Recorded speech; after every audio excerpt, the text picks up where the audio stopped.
Movie शुरू होती है और हम देखते हैं एक फैमिली को जिसमें 4 लोग शामिल होते हैं।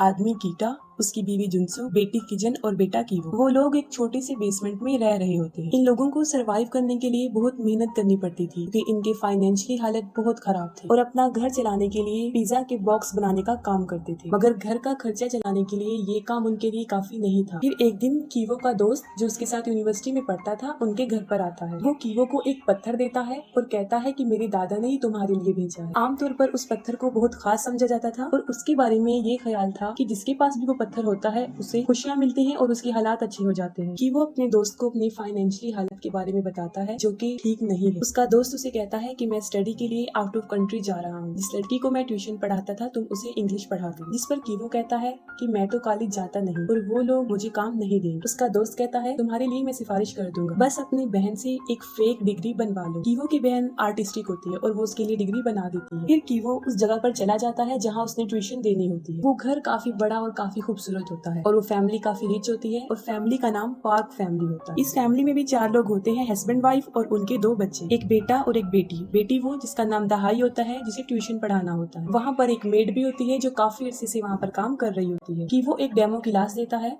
जिसमें दहाई की मदर भी उसके साथ बैठ जाती है। वो कीवो से सेटिस्फाई हो जाते हैं और उसे काम दे देते हैं। फिर कीवो को पता चलता है कि उस लड़की के छोटे भाई दसोंग को पेंटिंग का बहुत शौक है। इस मकसद के लिए उन्होंने बहुत सी टीचर्स को हायर किया था लेकिन कोई भी परमानेंट नहीं रुकी। कीवो सोचता है कि मेरी बहन आर्टिस्टिक है तो मैं उसे इसका पेंटिंग टीचर बना देता हूँ। फिर वो दासोंग की मदर से बात करता है कि मेरी एक कजन है जो आर्टिस्टिक है, मैं मशवरा देता हूँ कि आप उसको हायर कर लें। दासोंग की मदर ये सुनकर राजी हो जाती है और अगले दिन कीवो अपनी बहन को जेसिका नाम की लड़की बनाकर इंट्रोड्यूस करवाता है। असली नाम इसलिए नहीं बताता ताकि किसी को शक ना हो कि वो दोनों बहन भाई हैं। और किजन जेसिका बन के उस बच्चे की आर्ट टीचर बन जाती है और कहती है कि मैं आर्ट थेरेपिस्ट भी हूँ और अपनी बातों से उन लोगों को इम्प्रेस कर लेती है। अब ये दोनों बहन भाई उन दोनों बहन भाई के टीचर्स बन के काम करने लगते हैं। और जब जेसिका की पहली क्लास होती है तो उस घर के मालिक यानी सॉम के फादर भी वहाँ पर पहुँच जाते हैं और अपने ड्राइवर को कहता है कि वो जेसिका को घर छोड़ाए और वो ऐसा ही करता है। ड्राइवर जेसिका को घर छोड़ने का कहता है क्योंकि काफी देर हो चुकी होती है। जेसिका ड्राइवर को कहती है कि आप मुझे मेट्रो स्टेशन पर ही ड्रॉप कर दीजिएगा और ड्राइवर उसे वहीं ड्रॉप कर देता है। और जेसिका जब गाड़ी में बैठी होती है तो वो जानबूझकर अपनी पैंटीज गाड़ी में छोड़ देती है। वो ऐसा इसलिए करती है ताकि उनके ऑनर को शक हो जाए कि उनका ड्राइवर सही नहीं है। और जब उनके ऑनर को वो पैंटीज मिलती है उन्हें शक हो जाता है कि हमारे ड्राइवर और हमारे बेटे की आर्ट टीचर के दरमियान कुछ चल रहा है और ये वो अपनी बीवी से डिस्कस करता है। फिर उसकी बीवी जेसिका से उस रात की बात पूछती है जब ड्राइवर ने उसे ड्रॉप किया है,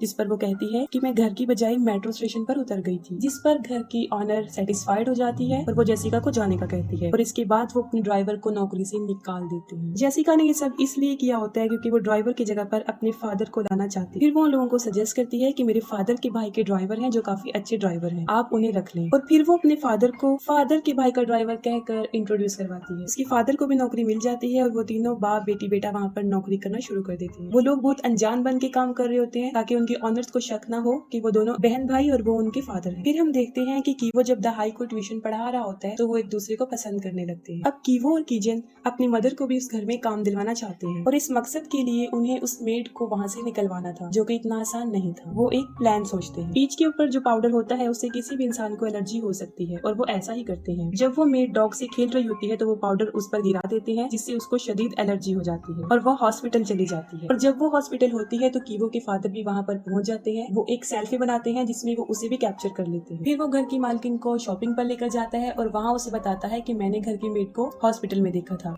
और जब मैं सेल्फी बना रहा था तो वो भी बीच में आ गई और ना चाहते हुए भी मैंने उस लेडी की बातें सुन ली हैं। उसे टीबी है लेकिन उसकी मालकिन उस बात पर यकीन नहीं करती। फिर वो अपनी बेटी किजन को मैसेज ड्रॉप करता है कि हम 3 मिनट तक घर पहुंच रहे हैं। मैसेज देखते ही किजन दोबारा से पीच का वो पाउडर मेड पर डाल देती है और उसे फिर से खांसी होना शुरू हो जाती है। और इस दौरान घर की मालकिन भी वहाँ पहुंच जाती है और वो लेडी एक टिश्यू इस्तेमाल करती है और फिर उसे डस्टबिन में फेंक देती है। फिर उनका ड्राइवर डस्टबिन की तरफ जाता है जहाँ उसने टिश्यू फेंका होता है। टिश्यू पर वो सॉस गिरा देता है और अपनी मालकिन को दिखाता है जिससे उसे यकीन आ जाता है कि मेरा ड्राइवर ठीक कह रहा था कि उस मेड को टीबी है। फिर वो अपने ड्राइवर को कहती है कि तुम इस बात का जिक्र अपने मालिक से ना करना वरना वो काफी गुस्सा हो जाएंगे। और फिर वो उस औरत को भी नौकरी से निकाल देते हैं और उनका ड्राइवर बड़ी चालाकी से अपनी बीवी को एक कुक के तौर पर इंट्रोड्यूस करवाता है और बिल आखिर उसी बीवी को भी नौकरी मिल जाती है। और फिर वो चारों लोग एक ही फैमिली में काम कर रहे होते हैं और किसी को शक भी होने नहीं देती कि वो एक ही फैमिली से हैं। बड़ी चालाकी से वो अपने नाम चेंज करके रह रहे थे। उन लोगों के हालात काफी बदल चुके होते हैं। गरीबी से उन लोगों के हालात काफी अच्छे हो जाते हैं, अच्छा खाने को मिलता है और अच्छी पे ले रहे होते हैं। फिर द सॉम का बर्थडे होता है और पार्क फैमिली उसे सेलिब्रेट करने के लिए एक पिकनिक पर जाने का फैसला करते हैं और वो उसके लिए चले जाते हैं। उनके जाने के बाद ये चारों लोग एक पार्टी सेलिब्रेट कर रहे होते हैं। वो लोग काफी इंजॉय कर रहे होते हैं कि अचानक से डोर की बेल बजती है और दरवाजे पर वही पुरानी मेड खड़ी होती है। वो कहती है कि मेरा कुछ सामान वहाँ पर रह गया है जिसे मैं लेना चाहती हूँ। जुनसुक उसे अंदर आने देती है और फिर वो लेडी बेसमेंट में चली जाती है। काफी टाइम गुजरने के बाद भी वो लेडी वापस नहीं आती, जिस पर जुनसुक वहाँ जाकर देखती है तो वो एक कबर्ड को धकेल रही होती है। वो उससे हिल नहीं रहा होता क्योंकि उसके नीचे एक प्लेट फंसी होती है। जुनसुक उस प्लेट को निकाल देती है और वो अलमारी अपनी जगह से हट जाती है। उस अलमारी के नीचे दरअसल एक रास्ता होता है, एक खुफिया रास्ता जो नीचे की तरफ जा रहा होता है। वो मेड वहाँ पर चली जाती है और देखती है वहाँ पर एक आदमी है। हकीकत में वो उसका हस्बैंड होता है। उसने यहाँ पर छुपा कर रखा होता है। उसे यहाँ पर तकरीबन 4.5 साल हो जाते हैं। पार्क फैमिली को इस बारे में नहीं पता होता क्योंकि उनसे पहले जो फैमिली यहाँ पर रह रही थी वो उन्हें नहीं बताती और ये लेडी काफी अरसे से यहाँ काम कर रही होती है। ये सब जानती है कि यहाँ एक खुफिया रास्ता है। उसने अपने हस्बैंड को यहाँ इसलिए छुपाया होता है क्योंकि उसके सर पर कुछ कर्जा होता है जिसको अगर वो नहीं उतारेगा तो लोग उसे मार देंगे। फिर वो मेड जुनसुक को कहती है कि तुम हफ्ते में एक मरतबा मेरे हस्बैंड को खाना दे दिया करो, यहाँ पर फ्रिज अवेलेबल है, इसके बदले में मैं तुम्हें पे कर दूँ। जुनसुक इनकार कर देती है और पुलिस को कॉल करने का बोलती है, जिस पर वो औरत काफी मिन्नतें करती है कि वो ऐसा ना करे। और जुनसुक का हस्बैंड बेटा बेटी सीढ़ियों से ये बातें सुन रहे होते हैं। उनमें से किसी का पाँव स्लिप होता है और वो तीनों सामने आकर गिर जाते हैं। ये देखकर वो मेड वीडियो बना लेती है और वो कहता है पापा मेरा पाँव, और ये भी वीडियो में रिकॉर्ड हो जाता है। उसे पता चल जाता है कि ये चारों फैमिली है और उन्होंने चालाकी से यहाँ पर नौकरी हासिल की है। ये वीडियो वो घर की मालकिन को सेंड करने का कहती है, जिस पर जुनसुक उसे काफी मिन्नतें कर रही होती है कि वो ऐसा ना करे। वो औरत अपने हस्बैंड को लेकर ऊपर आ जाती है और उन चारों को कहती है कि वो हाथ ऊपर करके खड़े हो जाए। वो चारों खड़े हो जाते हैं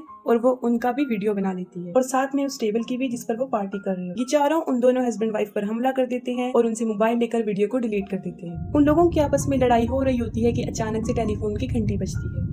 जुनसुक फोन उठाती है और ये घर की मालकिन का फोन होता है। वो कहती है कि तेज बारिश की वजह से ट्रिप कैंसिल हो गई है और हम 8 मिनट तक वापस आ रहे हैं, और वो उसे खाना बनाने का बोलती है और 8 मिनट तक उन्हें घर का सारा सामान भी सेट करना था। काल के दौरान वो तीनों उन दोनों हस्बैंड वाइफ का मुंह बंद करके खड़े होते हैं। फिर वो लोग उन हस्बैंड वाइफ को बांध कर दोबारा बेसमेंट में छोड़ आते हैं और उसके बाद सफाई करना शुरू कर देते हैं। और ठीक 8 मिनट के बाद वो फैमिली घर पर आ जाती है और वो लोग घर की सफाई भी कर चुके होते हैं और पार्क फैमिली को जरा भी शक नहीं होता कि उनके आने से पहले यहाँ पर क्या कुछ हो चुका है और वो लोग भी फिर छुप जाते हैं। वो लोग खाना खाते हैं और घर की मालकिन जुनसुक को बताती है कि एक बर्थडे की रात को मेरा बेटा केक खाने के लिए उठा था, तब उसने एक भूत को देखा था, लेकिन वो भूत नहीं होता, वो उस मेड का हस्बैंड होता है और ये लोग समझते हैं कि शायद वो कोई भूत।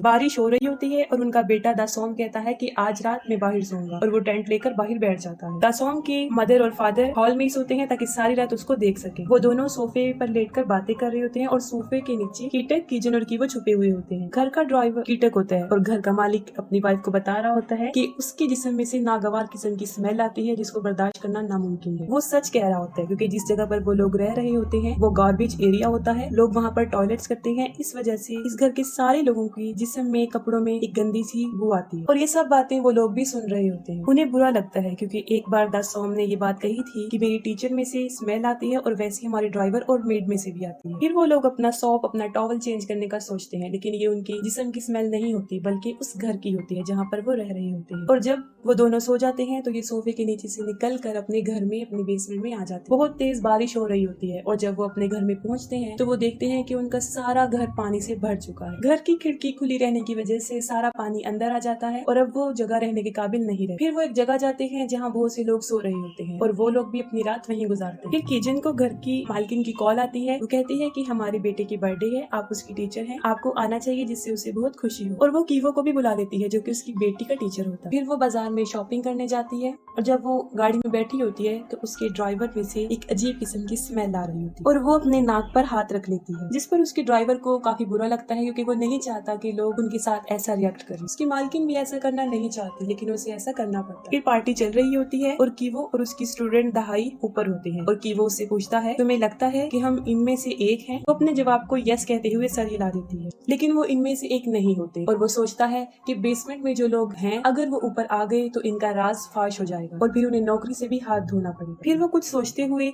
वही पत्थर जो उसके दोस्त ने दिया था उसे निकालता है। वो उस पत्थर को लेता है और बेसमेंट में चला जाता है जहाँ वो मेड और उसका हस्बैंड होते हैं। हैं। घर की मेड की एक रात पहले ही मौत हो चुकी होती है, क्योंकि जब वो लोग इन्हें नीचे लेकर जा रहे होते हैं तो वो भागकर ऊपर आने की कोशिश करती है, जिस पर जुनसुक उसे टांग मारती है, वो गिर जाती है और मर जाती है। उन चारों को भी इस बारे में पता नहीं होता कि वो नीचे पहुंच जाता है और उसके हाथ में वही पत्थर होता है। किसी तरह पत्थर उसके हाथ से गिर जाता है, लेकिन वो बड़ी चालाकी से चुपके से जाकर उस पत्थर को उठा लेता है। वो उन दोनों को मारने आया था ताकि उनका राज कभी भी उनके सामने ना खुले, क्योंकि वो अपनी फैमिली को बचाने के लिए कुछ भी कर सकता है। और वो आहिस्ता आहिस्ता करके आगे बढ़ता है। उस मेड का हस्बैंड जो अपने आप को खोल चुका होता है, कीवो के गले में रस्सी डालकर उसे घसीटता है और उस रस्सी को एक जगह पर अटका देता है और फिर वो वही पत्थर उठाता है। वो कीवो को पत्थर से मारने लगता है, लेकिन नहीं मारता। वो वहाँ से भाग जाता है, लेकिन बेसमेंट से गिर जाता है और वापस आकर वो उसे काफी जख्मी कर देता है। फिर वो पार्टी वाली जगह पर पहुंच जाता है। फिर उसकी नजर पड़ती है किजन पर, जो केक लेकर दासोम की तरफ जा रही होती है और वो फौरन उसे पहचान लेता है। वो उस चाकू से किजन के सीने पर वार करता है, जिससे वो काफी जख्मी हो जाती है। किजन के फादर उसके जख्म को दबाते हैं ताकि खून ज्यादा ना बहे, लेकिन उसका जख्म काफी गहरा होता है। जुनसुक ये देखती है कि उसने मेरी बेटी पर हमला किया है और वो उसकी तरफ बढ़ती है और उन दोनों के दरमियान शदीद लड़ाई हो जाती है और इस लड़ाई में जुनसुक उस आदमी को मार दे। अब घर का ऑनर अपनी चाबी लेना चाहता है, जो कि उस मरे हुए आदमी के नीचे पड़ी होती है, और वो चाबी जब निकाल रहे होते हैं तो उन्हें काफी स्मेल आती है और वो मुंह पर हाथ रख लेते हैं। और जब उनका ड्राइवर उन्हें ऐसा करते हुए देखता है तो उसके चेहरे के तासुरात बदल जाते हैं। वो शदीद गुस्सा था। वो चाकू उठाता है और उस चाकू से मालिक पर वार करता है। कीटक ऐसा इसलिए करता है क्योंकि उनके मालिक को चाबी चाहिए थी ताकि वो अपने बेटे सॉम को हॉस्पिटल लेकर जाए, क्योंकि वो बेहोश होता है। और दूसरी तरफ उसकी अपनी बेटी भी मर रही होती है,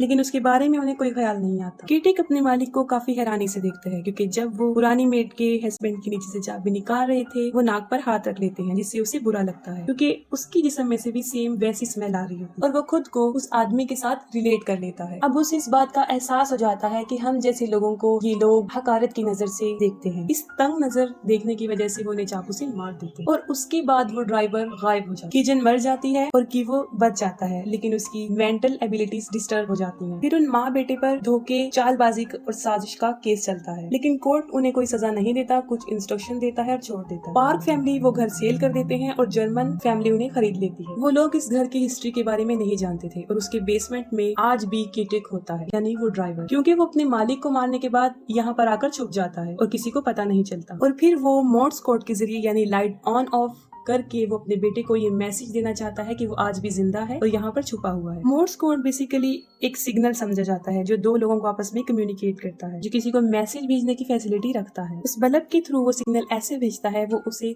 डिफरेंट टाइम में ऑन ऑफ करता है और अपने बेटे को सिग्नल सेंड करता है। उसका बेटा कीवो, जो कि दूरबीन से सिग्नल को देखता है, उसके पास एक कोड आता है जिसको वो डिकोड करके मालूम कर लेता है कि उसके फादर आज भी जिंदा है और उसी बेसमेंट में है। और उसे इस बात का पछतावा होता है कि उन्होंने पार्क फैमिली के ऑनर को मार दिया और वो उनकी तस्वीर के सामने जाकर अपोलोजाइज करता है। फिर कीवो कहता है कि एक दिन मैं बहुत पैसे कमाऊंगा और हम वही घर खरीद लेंगे और बेसमेंट्स में तुम ऊपर आना और हम वहीं पर तुम्हारा इंतजार करेंगे। ऐसा हो जाता है कि वो घर खरीद लेता है और कीटिक उस बेसमेंट से बिला खौफ बाहर आ जाता है, अपनी फैमिली से मिलता है, लेकिन ये सब कुछ उसकी एक सोच होती है। हकीकत में ऐसा कुछ भी नहीं है और यहीं पर मूवी एंड हो जाती है।